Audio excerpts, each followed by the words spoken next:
29th of the year, and the first shot on goal for LA lights the lamp. It's 1-0 King. LA can set up their power play out in front. They'll score. Kempe's second in the game on a wonderful feed from Andrzej Kopitar. Chance for LA, they'll score.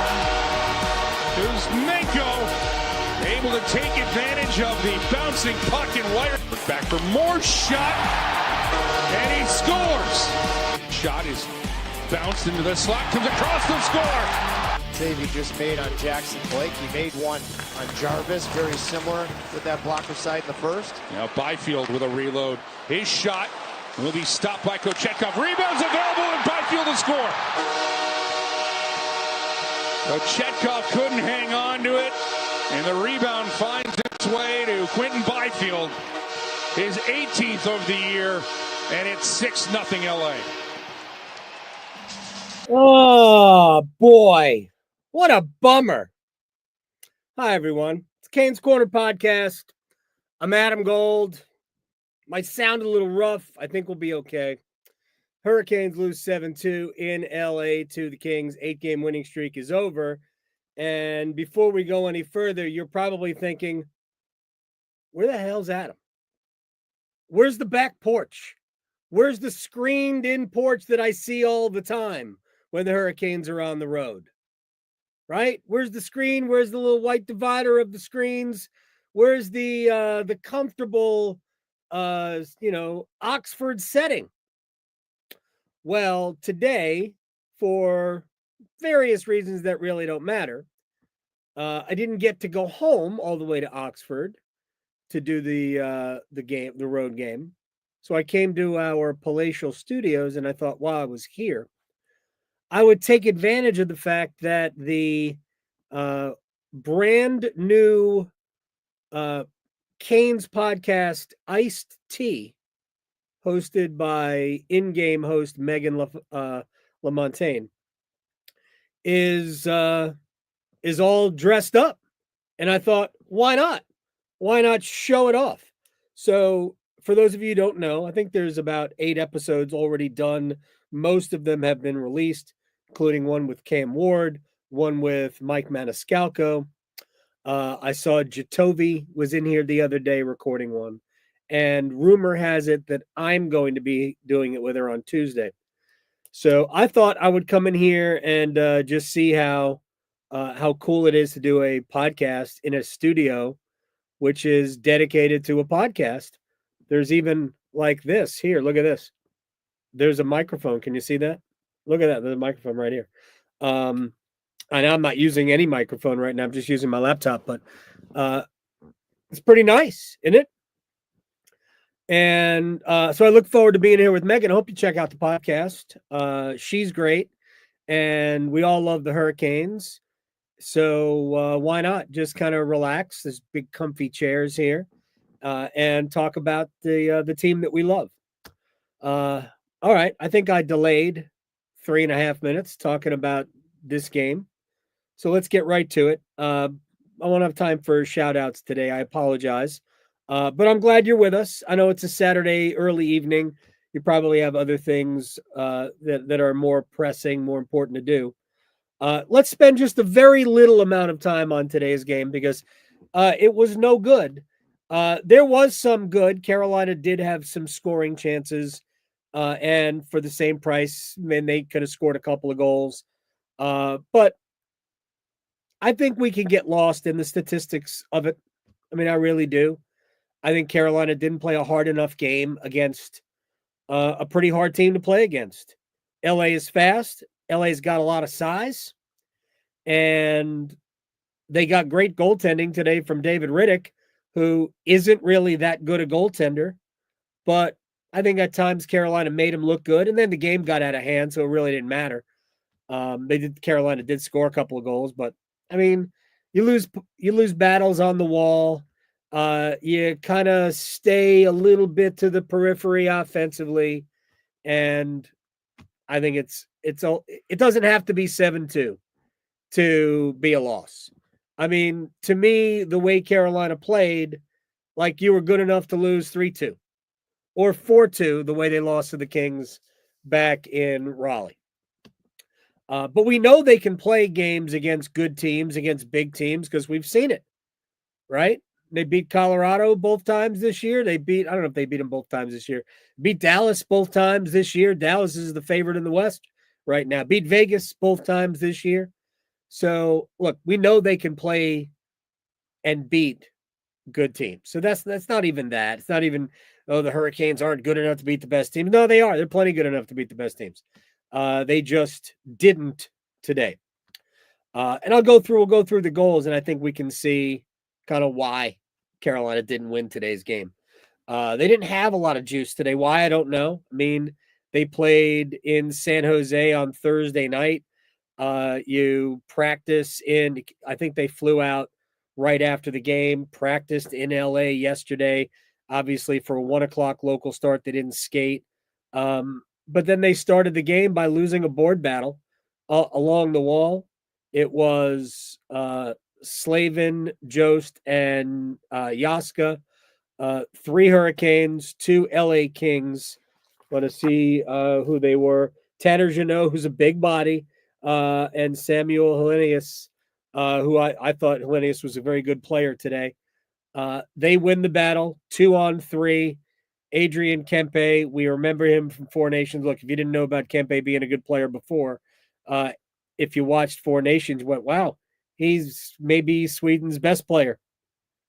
And great shot, elite shot, far post and in to beat Kochetkov 1-0, 3 minutes in.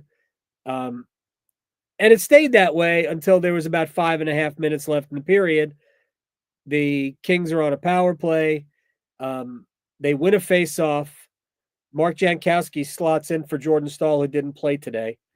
No Staal, no Gostisbehere. And they win a face-off. Puck goes around to Kopitar, who's to the right of the goal. He's not shooting it. He's throwing it in front, looking for Kempe.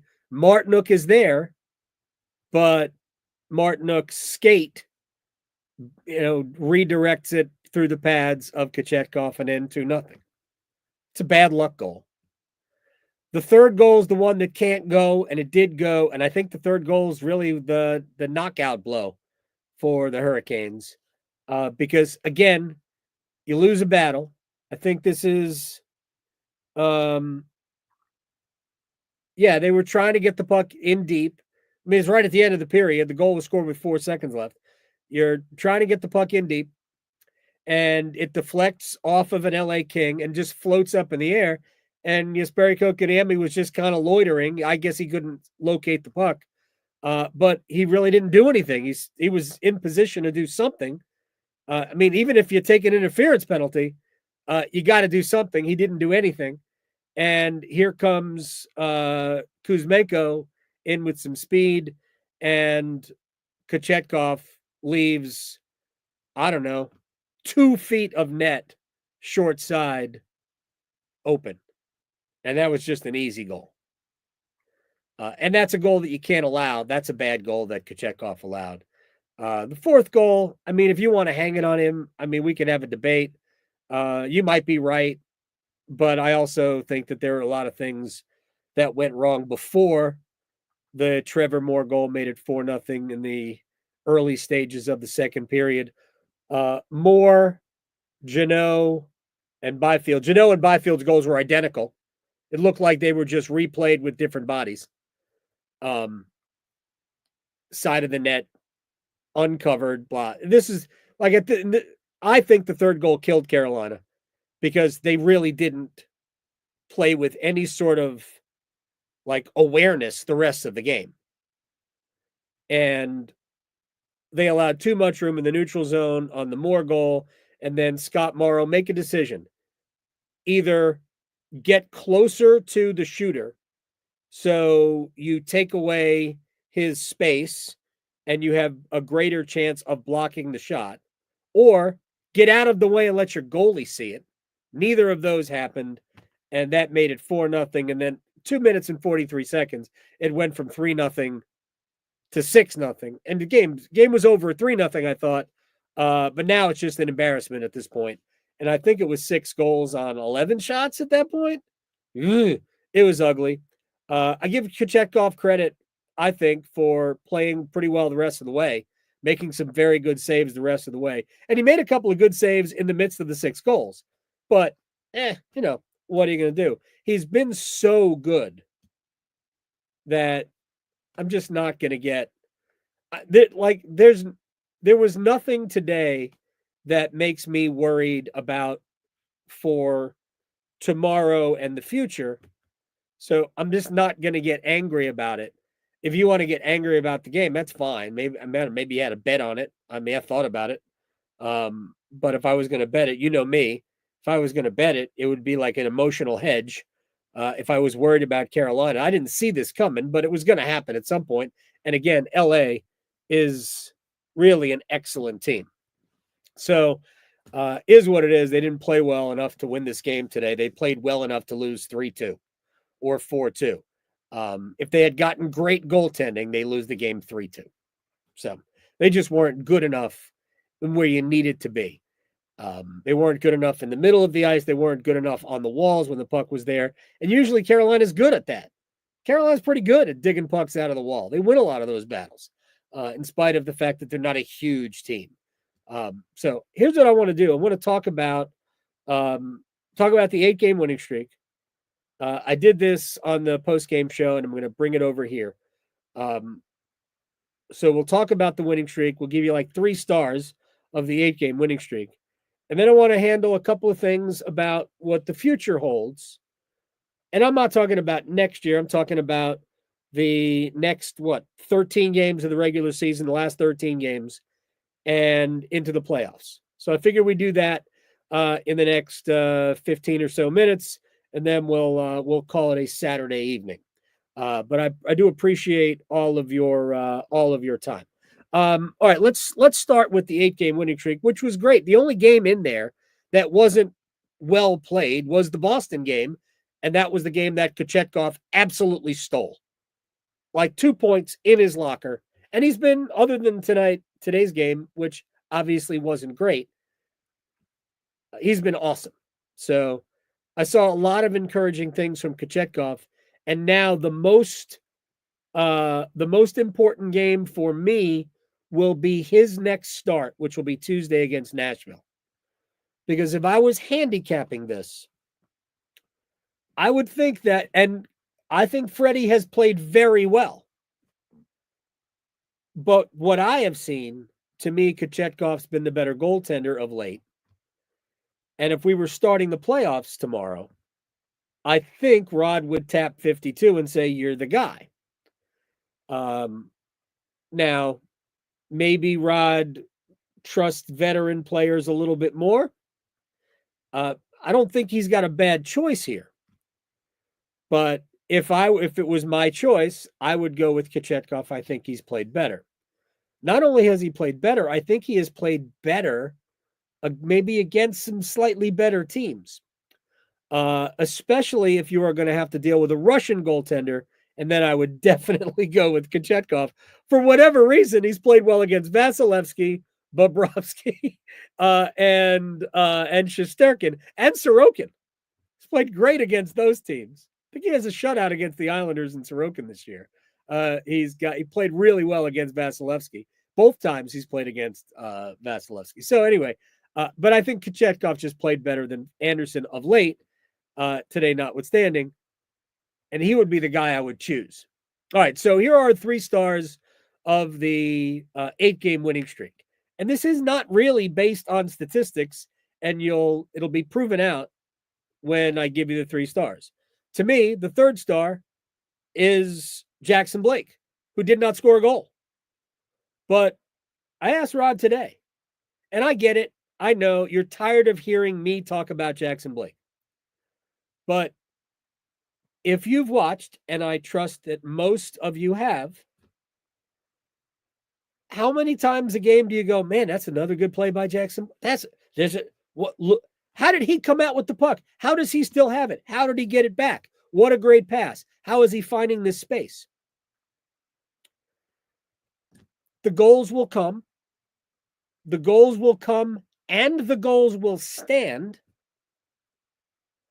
And maybe they won't happen until, I don't know, the 19th or 20th of April.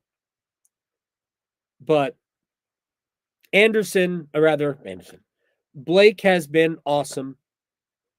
And I think he has been really, really good every game. I thought he was good today. I thought that line was good today. It wasn't great today because nothing was great today. But I thought the line was good. Of Carolina's lines, I thought it was the best one. It certainly created the most opportunities. Blake had, I think, 4 high danger chances, according to Natural Stat Trick. Jarvis had 2 or 3. Aho didn't have a ton of chances, but I think he was setting up a lot of those chances. So that's my 3rd star of the 8-game winning streak. 2nd star is Pyotr Kochetkov, who he'd be the 1st star, but he only played half of them. So, I mean, you can't give him the 1st star for only playing half of the winning streak because Anderson played the other half. But if we combined it, the goaltenders would be the 1st star. Because in these 8 games, they allowed 10 goals. Didn't allow more than 2 ever in the 8-game streak. And there was 1 shutout. I think there were 4 games where they allowed 1 goal. So, and 3 others where they allowed 2. That adds up to 10. 10 in 8 games. That's tremendous. You allow 1.25 goals a game, you're probably going to win. So Kochetkov, 2nd star. But if we were combining the goalies, they'd be the 1st star. And Jacob Slavin was the 1st star. Today, if we were logging such things and we're not, today might be the day we go, oh, that's right. Jacob Slavin is human. He wasn't very good today. Slavin was on the ice for the first 4 LA King goals. And he was part of the lost battles. That was the other thing. Slavin was part of the lost battles today. So, but he was awesome in the 8-game winning streak, and he's awesome anyway. And so he gets my 1st star of the 8-game winning streak. And honorable, and there were several players who were really good. I mean, it's not just these 3. So, but 3 stars are 3 stars, right? But we always do a player of the game in the post-game show. So here's the player of the game. And it's not just today, but it's holy cow. Mark Jankowski has 5 goals with the Hurricanes. I think, I'm not 100% sure because I didn't check the last couple of days. I think Mikko Rantanen has 4 goals since leaving Colorado. I think. Could be wrong. Mark Jankowski's got 5 just for the Hurricanes. He's got 9 on the season. No, 9 on the season or 7 on the season. I don't know. He's got 5 goals with the Canes. That is staggering. How did he not score 2, though? I thought he only scores goals in 2s. He's like Noah. Anyway, and it brings me to the next thing I wanted to talk about. Oh, first of all, the only other thing that we care about from today's game is that Seth Jarvis is okay. When I first saw it, I was really worried.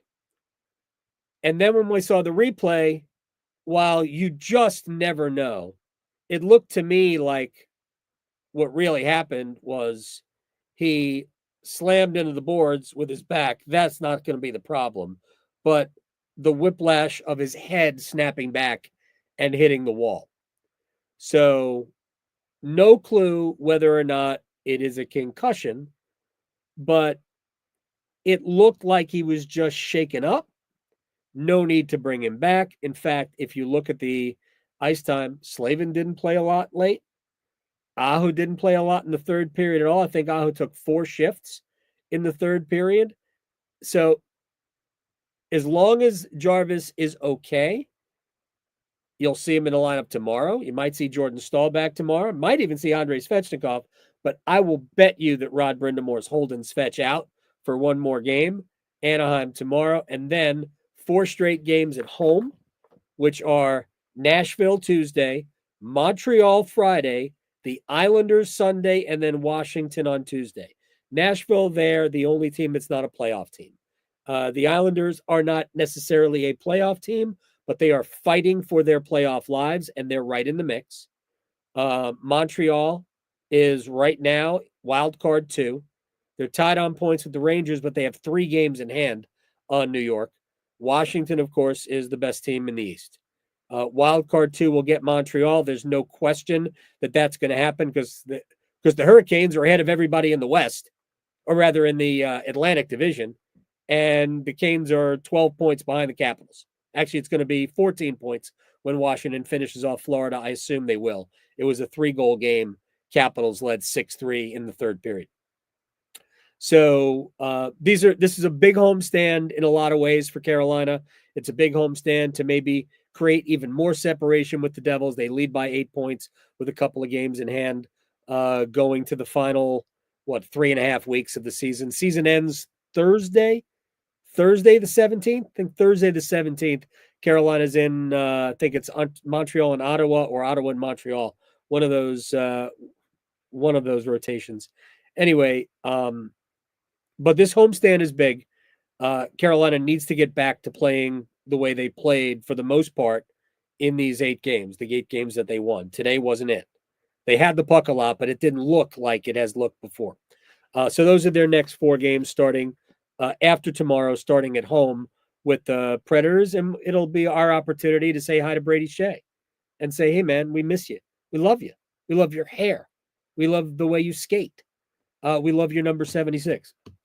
So we do miss Brady Shea. But I was thinking about with the way Jankowski's playing, because he does add, I mean, he's a 4th liner. Nobody's arguing that, right? He does add a little bit, it seems, of a scoring touch to the middle of Carolina's 4th line. I think we can agree on this. That if you give Rod Brind'Amour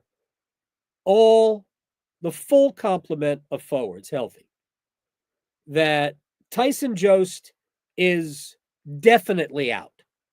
He's at best the 13th, but he's probably your 14th player. They got to figure out who their top 12 are. Now, we can keep Aho, Jarvis, and Blake together, which they're playing very well, but I understand the fears of having, Aho be the big guy on that line. I understand the fears, but it's a pretty small line, and they can get pushed around. And then the second line of Kotkaniemi, Hall, and probably Svechnikov, unless Andre's going to play with Aho and Jarvis.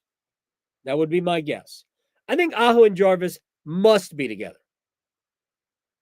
And then you can put whoever you want with them. You want to put Blake with them, that's fine. I got no problem with it.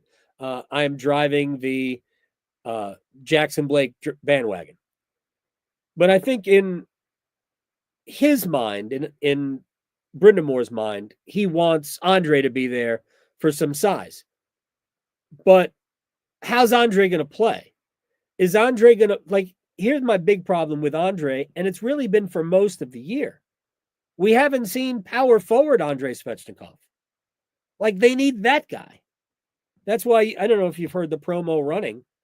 I want to get Andre in a room with a big screen and just play Eric Cole highlight tapes for him. See this guy? Play like this guy.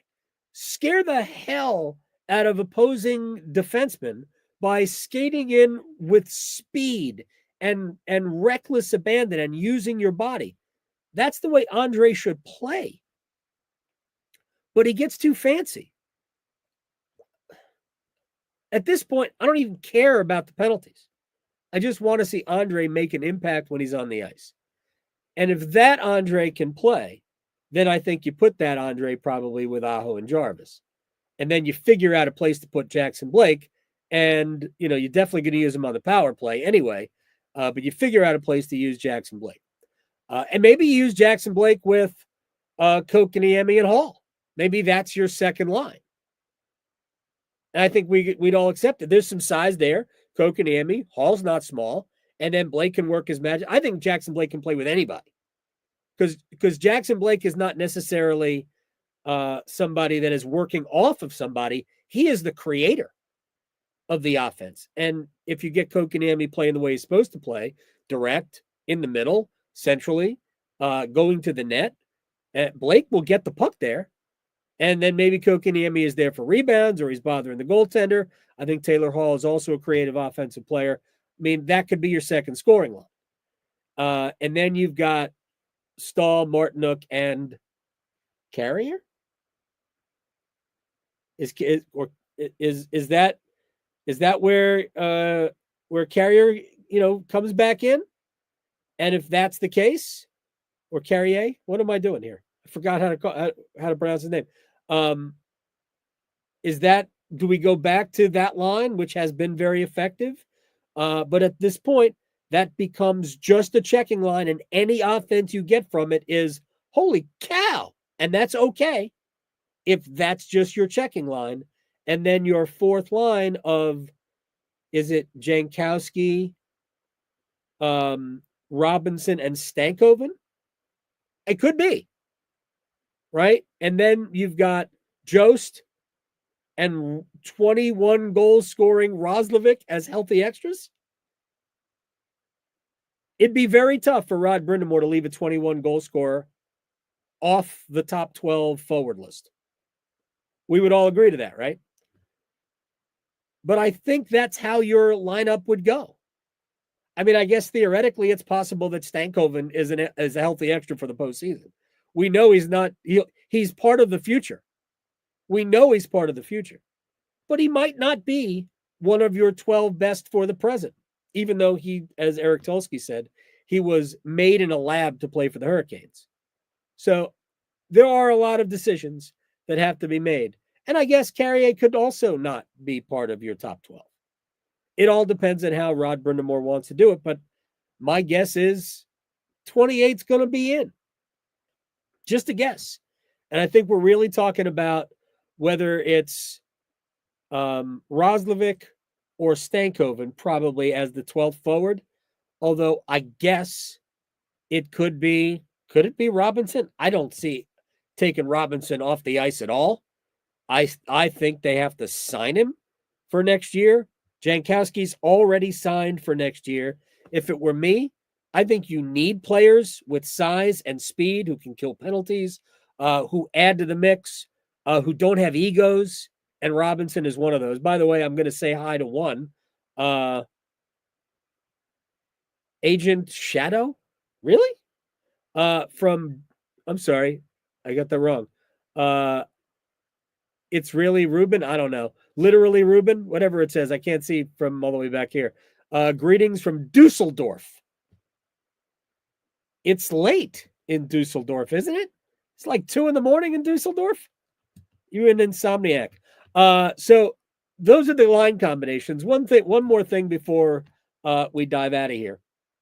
If you're thinking about, Scott Morrow, I know people want Scott Morrow to play, and they want him to play ahead of Dimitry Orlov. Two things here, real quick. The first is the head coach is going to play Orlov. Has Dimitry Orlov played poorly? Remember, he was hurt for a few games. So go back before his injury and then take it back 4 weeks, maybe 6 weeks. That was a bad stretch of hockey for Orlov. But let's also remember that the first 35 or 40 games of this year were pretty good. So let's not ignore the good because the bad has been more recent. And let's also remember that Chatfield and Orlov in the playoffs were Carolina's best defensive pairing. You can go back and look at it. You can look at just the statistical data will tell you that. But also the eye test says that. Now, do they often get favorable matchups? Yeah, they did. But if you keep track of such things, and I did during the postseason, Orlov and Chatfield didn't get hidden. They didn't. They were used against top lines as well. And they were Carolina's best defensive pair in the playoffs last year. So I think while Rod may not be in love, he knows what Orlov has done and can do. And he's going to give him every opportunity to get to that. I actually thought he was okay today. I didn't have any problem with Dimitry Orlov today. I also didn't have any problem with Brent Burns today. I know there's somebody dove into my Blue Sky and like, Burns didn't do anything on defense on the first goal. Well, he tried. He tried to knock the puck away from Kempe, but Adrian Kempe just made a better play. But Burns was in position. And again, when Burns isn't giving the puck away, he's been good. As long as he can avoid the turnovers, Brent Burns is not moving.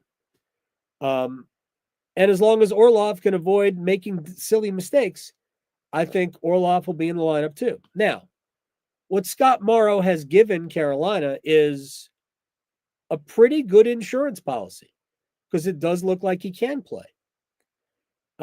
He does have a bad habit of giving too much space to a shooter. That's happened at least 3 times since he's come back up. So, like, he should have gapped up better on the Trevor Moore goal today. He allowed way too much space and then screened his goaltender. So that's a bad combination. And that happened the last time he allowed too much space, and I forget the situation. But I do think that Morrow has proven that he can play this year. I just don't think he's playing over Dimitry Orlov. And they're not taking Sean Walker out or Shane Gostisbehere as long as he's healthy. And Jalen Chatfield isn't coming out of the lineup. So if we're ranking them 1 through 6 of who's not coming out of the lineup to who might, I think Orlov would be 6, but I don't see that happening. But again, I think Morrow has given Carolina some options, and that's good. We haven't even gotten Alexander Nikishin yet. Their season ends, what is today's date? The 22nd. Their regular season ends tomorrow. Their playoffs begin. And no, I think they finished 6th in the division or in the conference. So theoretically, they'll be done. But they've got a bunch of good players. And I wouldn't be shocked if they won a round or even 2 rounds and are playing into mid-April, late April. So he's not coming over here until the KHL season ends. His team, SKA St. Petersburg, will allow him out of the contract early. The contract doesn't end until May 31st, but they'll allow him out early. And the Hurricanes, I'm sure, will sign him the day after their season comes to an end in the playoffs. But is Alexander Nikishin coming over here and drawing right in to a playoff game? I mean, he could. I don't know who'd come out, but he could. But he is the future, and Morrow is part of the future too. So I don't think if we're going forward into the playoffs, I think the group of 6 that they've got right now playing, meaning Gostisbehere in, not Morrow, I think that group is probably going to be the group in the postseason. And that ain't a bad thing. It's played very well of late.